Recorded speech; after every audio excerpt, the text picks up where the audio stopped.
we are moving with, again, a panel session on the European Commission with EC initiatives and smart societies.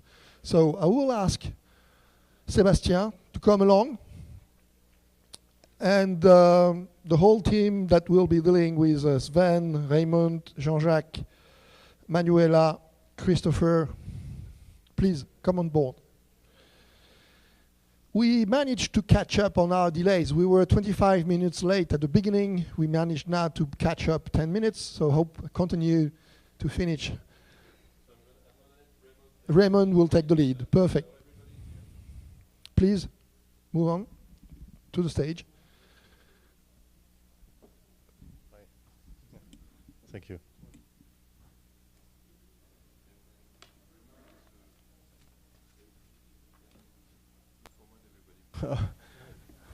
Okay, hello, ladies and gentlemen. The few left.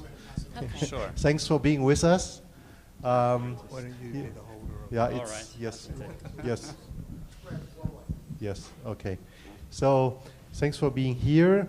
We will talk in this session with 5 speakers. A few minutes each of them. Everyone will introduce himself, and then we will talk in this session about initiatives and services that are available in order to support companies, universities, startups, industry, in order to do EU-US collaboration. Yeah, can be soft landing activities and so on. So, how do we start with Sven? And then we'll go through the round, everyone introducing, and then we go ahead. Yeah, now I have. Yeah, good afternoon. I'm Sven Oehme, President and CEO of the European American Business Organization in New York. We're a consulting business, and we're also part of the Enterprise Europe network. And I guess at the outset, maybe I want to do something that is a little bit provocative, but then it will open up for the other speakers so that they can talk about what Europe should do and is doing.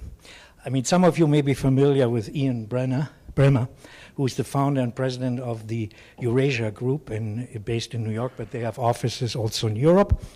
And he did, in an interview at the end of last week, he said to the question, will China win the technology Cold War? There are two big, and I'm quoting him, two big tech models out there at the moment, China and the United States. China's technological development is driven by the state, whereas in the US it is being driven by the private sector. And then he's being asked about Europe, and he says, which role will Europe play in that scenario? It could very well bring the US and Europe closer together, as it becomes clear that neither of them can compete efficiently with China. But right now there are plenty of internal problems in Europe, and we all know about them, so I don't have to go into them. But he then continued and said European politicians are really focused on those issues and also mistrust the US for a number of reasons. So I guess the big question is Europe going to be left behind, and what should Europe do if Europe wants to keep up with the US and with China? And by the way, about China, you will see when you go to CES a number of interesting new Chinese products, and it's not that they're just copying, they also develop new innovative products now, and that is a major challenge. Yes. Okay, so now it's on me. And I will give a bit another flavor on it. Yeah, I'm talking about there are several initiatives that take up different kind of key groups, yeah, and help them to go from EU to US or from US to EU. Yeah, and there are specific services. What does it show? It does show that the European Commission is of course very aware that there are two big areas that have a kind of a same goal, and if you think about Industry 4.0, yeah, this is all about the reshoring of manufacturing capacity. It is to pick up technologies at the right stage. Sometimes in Europe it's going a bit slow, and therefore EU very well understands that sometimes in order to pick up very urgent technologies that have to be pushed to the market, that this has to be done in US. Yeah? And therefore there are different projects that are supporting the companies. One of those networks is the EEN network. And what is this EEN network doing? The EEN network is organizing the brokerage event, for example, here, that is taking place all over the whole week. And they are building a kind of a standard for collaboration in 53 countries in order to do B2B collaborations. Yeah? Everything when you want to export or when you have a soft landing, what you need to take into account. All the regulations, all the information is available. They organize technology transfer and they organize also research collaborations. There is another network that is in near US, which is part of the ENRICH network. It's a European network of research and innovation centers and hubs. And one of the services this network is providing was shown this morning when you saw the pitch events. Yeah? So they are helping European companies and vice versa to have the opportunity to expand. So if it's an existing business, to expand to US and grow there, or even to build the startup directly in US. With, of course, the hope to expand afterwards back to Europe in order to guarantee reciprocity. And there's one other network which is much more in the front end of the whole value chain, which is more covering research collaboration, and this is Bilat US.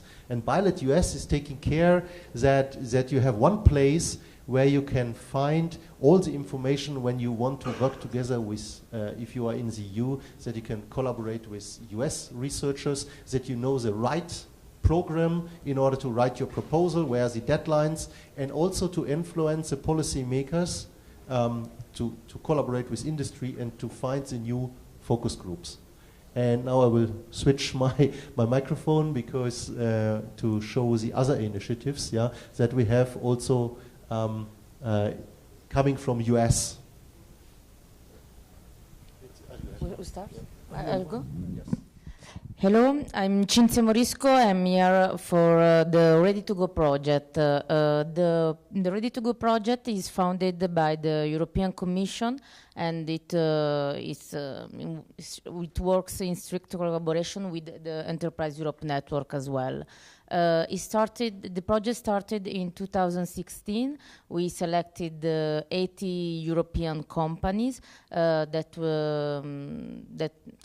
wanted to go abroad and approach 5 new markets. One of these markets was exactly the United States, and we selected the Matchfest and the CES for them, because these companies are in the ICT sector and are very active, and in this moment we are talking about around 20 companies. They're having meetings here at the Matchfest. But all the project, it also prepares the companies, because before participating in these days of matchmaking, they had a collective training for preparing them to the market, and also they were supported through individual consultancy, individual support in drafting an internationalization business plan with a specific focus on the market. So this is an initiative that was prepared by the European Commission, and the main aim is to prepare the companies and to go abroad and be able to start new commercial relationship and hopeful a lot of new contacts that will bring the two continents together. Thank you. Thanks. My name is Jean-Jacques. I'm a consultant and managing the consortium which is handling the Overseas Trade Fairs program. I almost feel like Sinisa has presented our program, because very similarly to Ready to Go, The Overseas Trade Fairs program essentially helps young European companies, well, not only young, but small and medium-sized and typically young European companies, SMEs, as we call them, to export beyond Europe. And one of the trade fairs at which we're doing that is here at CES. So we've brought 15 innovative European companies to CES. They're exhibiting at the West Gate in the Smart Cities hall or part of the convention, and obviously we welcome you at our pavilion there to come and meet the companies. And essentially the objective is the same as was just explained. So really to help European companies to grow, create jobs and growth through that international commercialization of innovative technologies coming out of Europe. We also provide upstream counseling, advice, and information day to prepare the companies, understand the challenges they face in tackling foreign markets like the US market, which, although not as dissimilar as certain other markets to the European markets, obviously has idiosyncrasies which European companies need to be aware of. So that's in a nutshell what we do, and we're hoping obviously to generate success for the 15 companies who have come here to CES. And we'll also be at 14 other trade fairs around the world over 2017-18. So we've been in the last year to 8 different trade fairs in Asia, in Africa, in the Middle East, and so that will continue. And obviously, we hope to have an impact on European jobs and growth. Thank you. I'm Chris Laing. I am the Executive Director of Capital City Innovation. We're a nonprofit organization based in Austin, Texas. And so I think I'm the odd person here in that I don't work for a European agency, but we partner with European agencies. And my reason for being here is firstly because we are building a global soft landing program in Austin, and we are very much looking forward to partnering with the EEN and Enrich programs to encourage European companies to think about other sites, particularly Austin, Texas, other than the Northeast and California. The value proposition for our organization and for Austin, Texas is that we work really in the healthy community space. So with companies in health tech, digital health, or with clean tech, I think most people probably have heard people talk about the broken US health system. The biggest problem with making innovations in the healthcare system in the US is that we are heavily invested here in the brick and mortar hospital system that drives patients into high-paying institutions. And the value proposition for Austin is that up until 2 years ago, Austin did not have a medical school.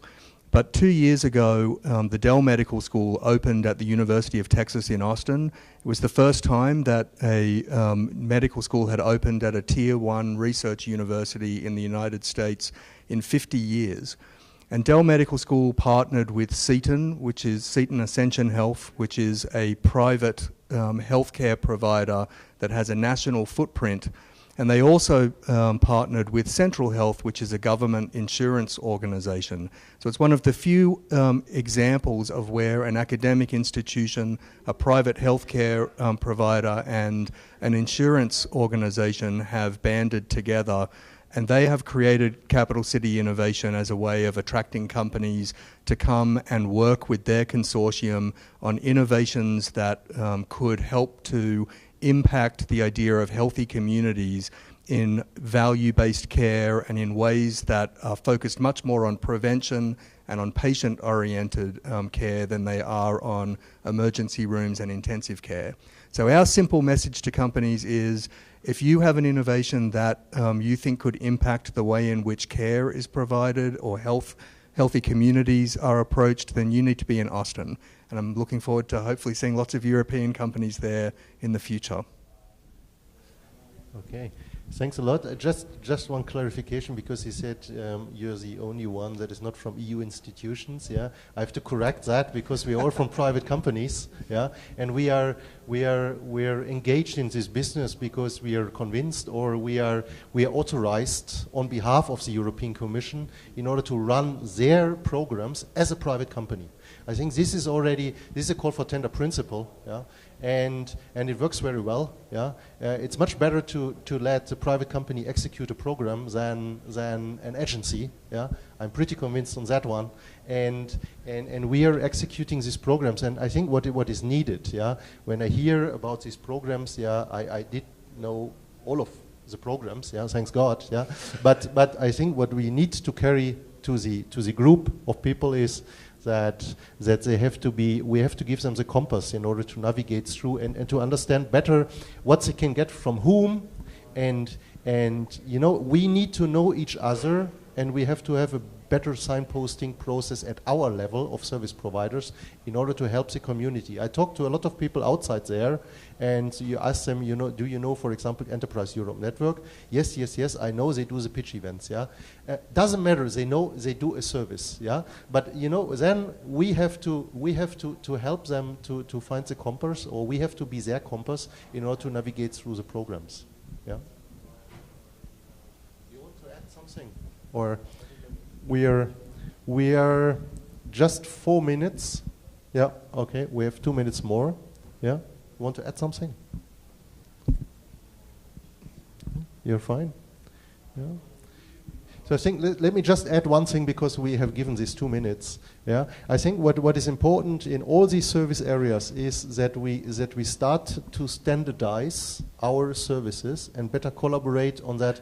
What manufacturing industry is doing since many years is to break down the silos in order to have Industry 4.0 running. Yeah, in order to do that, and if we want to catch up with the speed of industry, we have to catch up with the speed within the service provider area. Yeah, and the service providers have to catch up with this speed, and we have to standardize services. One of the unique added value of this Enterprise Europe network is that they offer these 3 service categories, and they create a standard for me. Yeah, and this is the biggest added value that they have, because whenever you have a profile from China or from Russia or from the United States or from Germany, whatever, yeah, it's always in the same format. Yeah, and industry can only collaborate if they have a standard. Yeah, and service providers should do the same.